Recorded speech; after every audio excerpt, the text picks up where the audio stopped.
कार्यालय पर अब ताला भी जड़ दिया गया है। तो चर्चा की शुरुआत हम कर लेंगे। तस्वीरें हमने आपको अलग अलग दिखाई और साथ ही चर्चा के दौरान भी हम ग्राफिक्स के जरिए आपको साथ साथ दिखाते रहेंगे कि मांगे क्या कुछ हैं इनकी और साथ ही क्या कुछ आरोप लगाए जा रहे हैं। तो चलिए, कुछ खास मेहमान हमारे साथ हैं। बीजेपी से प्रवक्ता डीपी कौशिक जी हमारे साथ चर्चा में जुड़ गए हैं। कांग्रेस प्रवक्ता बजरंग दास गर्ग जी हैं, प्रवक्ता जेजेपी टीपू पोडिया जी, रजवन ढहीवाल जी नेहरू प्रवक्ता और साथ ही बिल्लू प्रधान सरपंच एसोसिएशन से हमारे साथ जुड़े हैं। स्वागत है आप सभी का। शुरुआत बिल्लू जी आपसे। पहले भी हमने चर्चा की टेंडरिंग को लेकर, क्या उस दिन की डिबेट से लेकर अब तक सरकार से, मंत्री से या प्रशासन से कोई बातचीत हुई आप लोगों की? क्या स्थिति अभी? मैडम जी, अभी मंत्री से, प्रशासन से किसी प्रकार की कोई बातचीत तो हुई नहीं, लेकिन मंत्री जी अब बयान दे रहे हैं बार बार कि हमारे से आए बात करें। क्या बात करें?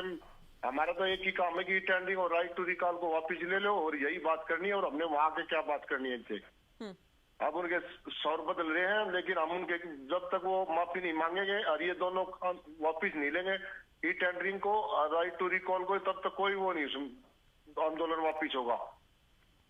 कल हमारा टोहाना में आंदोलन हुआ था, महासम्मेलन तक कम से कम 10,000 पंच और सरपंच शामिल थे इसमें, और उसके बाद आगे की रणनीति बना ली, पूरे हरियाणा की कार्यकारिणी बना के आगे के आंदोलन जारी करेंगे। अब सीएम साहब 23 तारीख को गोहाना में आएंगे, उनको काले झंडे दिखाएंगे। अगर ये मंत्री बड़ी बात को नहीं आता, सरकार को ही फेल कर देगा। अच्छा, मंत्री सरकार को भी फेल कर देंगे। डीपी कौशिक जी, सुना आपने मंत्री जी को लेकर पूछा था, और ये सवाल मंत्री जी को लेकर इसलिए क्योंकि इनका जो गुस्सा है, आक्रोश है, नाराजगी है या शिकायत है वो बबली से है। वो अपमान कर रहे हैं, वो करप्ट बता रहे हैं, ये इनके आरोप हैं। बीजेपी पर किसी ने आरोप नहीं लगाया, ये भी पैनल पर हम क्लियर कर दें, क्योंकि बयान तो बार बार देवेंद्र बबली के आ रहे हैं। मैं उम्मीद करूंगी तो अगर टीपू जी आपकी आवाज अगर ठीक है। टीपू जी हाँ जी, जो आरोप बार बार लग रहे हैं, 2 बार तो मैं आपसे सवाल पूछ चुकी हूँ, अगर आप आवाज सुन रहे तो जवाब दें उसका। हाँ जी, आवाज आ रही है जी मुझे। ज्योति जी, मेरी आवाज आ रही है आपको? जी। मैं आपको बताना चाहता हूँ कि कोई भी पॉलिसी वो सरकार द्वारा बनाई जाती है, उसके विभाग के मंत्री का काम है उस पॉलिसी को धरातल तक पहुंचाने का काम, उसकी देखरेख करने का काम। जिस तरीके से कांग्रेसी प्रवक्ता जो बार बार जो बबली जी पर आरोप लगा रहे हैं और जो सरपंचों द्वारा जो टारगेट किया जा रहा है मंत्री जी को, वो बिल्कुल गलत किया जा रहा है। ई टेंडरिंग की व्यवस्था को सिर्फ इतना सा समझने की जरूरत है, एक पारदर्शी व्यवस्था जिसको मैं नहीं समझता। अच्छा टीपू जी, आपको ये लगता है कि मंत्री जी को टारगेट किया जा रहा है सरपंचों की ओर से, आप ये कह रहे हैं? बिल्कुल मंत्री जी को टारगेट किया जा रहा है। अच्छा। कोई भी जो व्यवस्था है वो सरकार द्वारा बनाई जाती है, तो और बयान तो मंत्री, बयान अगर मंत्री देंगे, करने का काम क्या है? अगर बयान मंत्री देंगे इम्प्लीमेंट करवाने के लिए, अगर आप मानते हैं तो मंत्री का तो ऐसी स्थिति में तो समझाने का काम होगा ना। वो भी चुने हुए प्रतिनिधि हैं, सरपंच भी चुने हुए प्रतिनिधि हैं, उनका भी सम्मान के, उनका भी सम्मान के।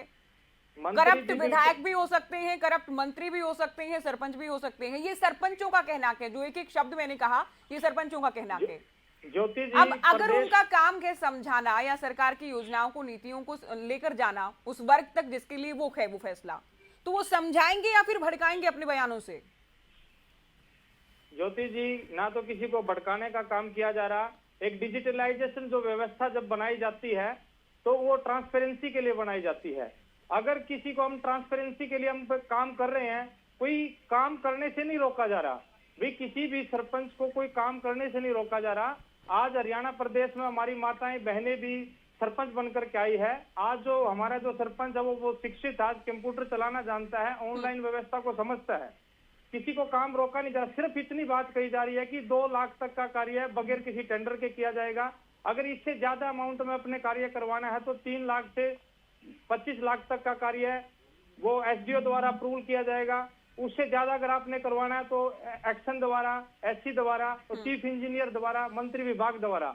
आप कितने भी बड़ी अमाउंट राशि आप ग्राम के विकास कार्य में लगवा सकते हो, आप काम करवा सकते हो।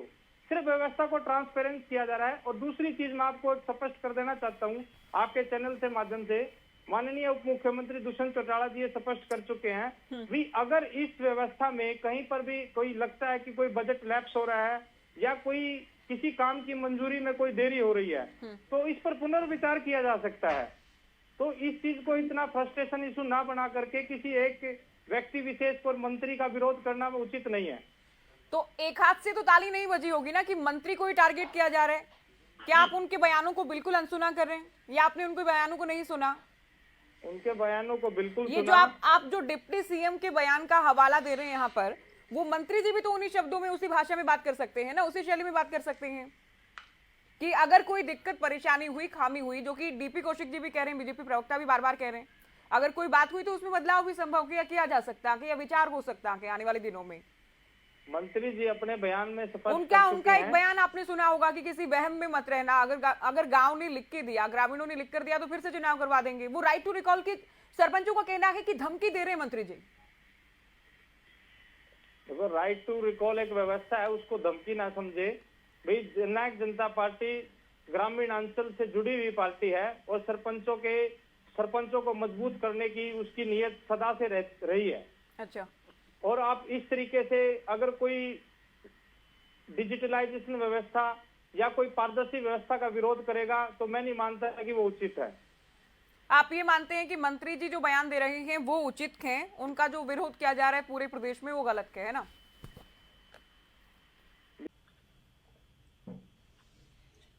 देखिए, अगर मेरे सरपंच भाइयों को अगर कुछ ऐसा लगता है कि मंत्री जी के वचनों से कुछ ऐसे उनको महसूस हुआ है तो शायद मंत्री जी ने अपनी सफाई दे भी दी होगी। अगर नहीं भी दी है तो मुझे लगता है कि वो बैठ के शॉर्ट आउट जल्दी ही कर लेंगे, और अगर उनको लगता है कहीं भी बात कोई गलत बात निकली है तो उसके लिए वो माफी मांग लेंगे। ऐसा तो नहीं है कि मंत्री जी यहीं के हैं और इन लोगों के बीच के हैं, इन्होंने चुने हुए हैं, तो मुझे लगता है कोई दिक्कत नहीं होनी चाहिए। दूसरी क्या देवेंद्र बबली ने आपको बताया कि माफी मांग लेंगे? मैंने कब कहा? नहीं, आप कह रहे हैं कि माफी वो मांग लेंगे, उन्होंने तो नहीं कहा। गलत निकली होगी तो ज्योति जी, किसी भी तरीके से मंत्री जी ने सरपंचों को ना तो चोर कहा, नहीं। डीपी कौशिक जी ने कहा कि अगर उनके किसी बयान से किसी का अपमान हुआ, ठेस पहुंची गई तो हो सकता है वो माफी भी मांग लेंगे, हालांकि उनका कयास था ये उनकी ओर से कहा गया। ज्योति जी, हरियाणा सरकार में सिर्फ पंचायत और विकास मंत्री सिर्फ देवेंद्र बबली जी नहीं है, हरियाणा सरकार में उप मुख्यमंत्री भी हैं, हरियाणा सरकार में मुख्यमंत्री भी हैं। अच्छा। भी अगर किसी प्रकार की कोई ऐसी अगर कोई मंत्री जी से कोई विशेष रूप से कोई दिक्कत है तो वो सरकार के उप मुख्यमंत्री और मुख्यमंत्री जी से भी मिल सकते हैं। अच्छा, पंचायत मंत्री तो बैठ करके भी दूर किया जा सकता है। बजरंग दास गर्ग जी, सरपंच साजिश है, प्लान के तहत ये काम कर रहे हैं। टीपू जी, एक तो जो आपने कहा कि कोई अपमान नहीं हुआ, तो कई बयानों का जिक्र कर दिया कि बिल्लू जी ने कि ये कहा गया कि 5 लाख के काम को 50 लाख का बना देते हैं। 1000 सरपंच ऐसे हैं जो जिन पर करप्शन के आरोप हैं, या पहले खुलकर करप्शन होता आया था, या जिनको पैसे खाने के, या जो भ्रष्ट लोग हैं उनको आपत्ति है। तो ये तो वो बयान हैं जिनसे शिकायत है, जिनसे कह सकते हैं कि गुस्सा है सरपंच मंत्री जी से। और साथ ही दिग्विजय का ये कह देना या बिल्लू जी का कहना है कि नैना चौटाला की ओर से भी कहा गया कि हम सरपंचों के साथ हैं, तो क्या देवेंद्र बबली ही साथ नहीं है सरपंचों के? फिर ज्योति जी, जैसे पहले तो मैं बिल्लू प्रधान जी की बात का जवाब देना चाहूंगा। उन्होंने कहा कि बबली जी ने ये कहा कि 5 लाख के काम को 50 लाख का बना दिया जाता है। क्या सरकार में जेई नहीं है, क्या सरकार में एससी नहीं है, क्या सरकार में एक्शन नहीं है, तो वो अधिकारी क्या करते हैं? अब जो ई टेंडरिंग की जो व्यवस्था है वो व्यवस्था यही तो है कि जेई, एक्शन, एसडीओ, ये उच्च स्तर के जो अधिकारी है, चाहे वो चीफ इंजीनियर है, वो टेक्निकल अप्रूवल सिर्फ उन द्वारा दी जाएगी। और टेक्निकल अप्रूवल किसी भी ग्राम पंचायत को, किसी भी सरपंच को काम करने के लिए नहीं रोका गया। ये व्यवस्था वो व्यवस्था है जिसमें सिर्फ ट्रांसपेरेंसी लाई जाए, सिर्फ और सिर्फ इसलिए इसको लागू किया गया है। और इसमें ट्राई करने में हर्जाई क्या है? अगर हम इसको एक अच्छा काम को अगर डिजिटलाइज तरीके से, ये 1000 सरपंच कौन गए ये भी पूछना है सरपंचों का। जो लिस्ट है देवेंद्र बबली के पास, क्या वो भी आप अगर बता पाएं कि इनके खिलाफ जांच जारी है ज्योति जी, या किस तरह की गबन, गड़बड़ी, फर्जीवाड़े, घोटाले के आरोप इन पर थे? काफी बार ये मामले आते हैं कि सरपंच काफी बार संलग्नित पाए जाते हैं, लेकिन वो मामले कई बार सिर्फ आरोप लगते हैं। अच्छा। और आरोप इस तरीके से लगते हैं। और इस ई टेंडरिंग का तो ये भी फायदा होगा कि जो आरोप सरपंचों पर डायरेक्ट कोई भी लगा देता था, कोई भी ग्राम का कोई भी व्यक्ति अपने गांव के विकास की कोई भी जानकारी वो ऑनलाइन देख सकता है, किसी भी काम की जानकारी ले सकता है। बाकायदा जो विकास का काम जो गांव में कराया जाएगा उसका बबली जी ये बात स्पष्ट कर चुके हैं कि एक पत्थर लगाया जाएगा जिसमें उसका पूरा ब्यौरा दिया जाएगा, पूरा लेखा जोखा, पूरा हिसाब किताब एक ट्रांसपेरेंसी के तहत सरकार काम करना चाहती है और वो काम करने से पहले ही उसका विरोध किया जा रहा है। अगर किसी भी प्रकार की कोई दिक्कत आती है इस काम में, कोई बजट में लैप्स आता है या कोई किसी काम को मंजूरी देने में कोई दिक्कत आती है तो इस पर पुनर्विचार किया जा सकता है, लेकिन इसका कोई काम होने से पहले ही इसका विरोध किया जा रहा है। डीपी कौशिक जी, आपने पिछले उत्तर में कहा कि भ्रमित किया जा रहा है सरपंचों को, तो क्या विपक्ष या विरोधी दल उन्हें भ्रमित कर रहे हैं? और कौन करेगा मैम? अब अभी मैं हमारे कांग्रेस के प्रवक्ता मेरे साथी की बात सुन रहा था। इंडियन नेशनल लोकदल अब सरपंच है, खाली सरपंच है। ठीक है हमें सरपंच टीपू जी, सरपंच के नाते टीपू जी आपका भी आखिरी कमेंट। आपने कहा कि गांव देहात की पार्टी है जीडीपी और छोटी सरकार या ग्रामीण सरकार, सरपंच पंच ही अगर नाराज हो जाएंगे तो जाहिर नुकसान तो पहुंचेगा पार्टी को। ज्योति जी, मैं अपनी बात को फिर दोहरा रहा हूं कि ये एक ट्राई है, ये एक प्रयोग किया जा रहा है और इतनी अच्छी व्यवस्था, ट्रांसपेरेंसी व्यवस्था, इसमें हर्ज क्या है? अगर किसी प्रकार की कोई दिक्कत अगर भविष्य में बनती है तो इस पर पुनर्विचार किया जा सकता है। इसको इस तरीके से विरोधाभासा, इस तरीके से सरपंच का खिलाफ हो जाना और 100% 100% सरपंच तो कभी भी सरकार से, किसी भी सरकार से खुश नहीं रहे। ठीक है रजवंत जी, जेजेपी प्रवक्ता का कहना है कि ये प्रयोग है, अगर ये प्रयोग भी किया जा रहा है, एक्सपेरिमेंट किया जा रहा है पंचायतों पर, तो कम से कम समझाया जाए सरपंचों को, उससे पहले विश्वास में लिया जाए। जी, हमारे प्रवक्ता जी कह रहे हैं कि सरपंच कभी भी किसी सरकार से खुश नहीं रहे। एक चीज है सरकार से कि खुश नहीं रहे। हरियाणा प्रदेश को प्रयोगशाला ना बनाया जाए।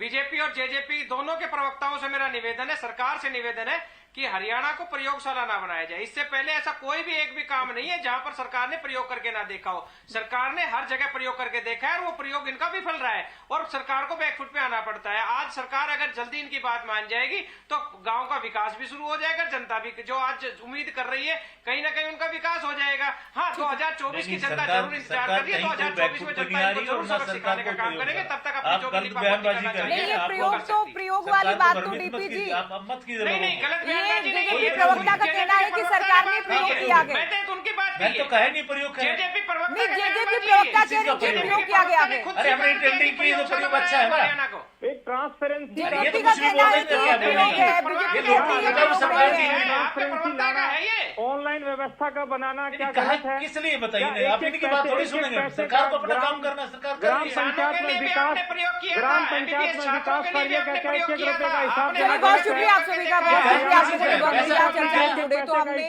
ई टेंडरिंग को लेकर चर्चा की, सरपंच विरोध कर रहे हैं। दिव्येंद्र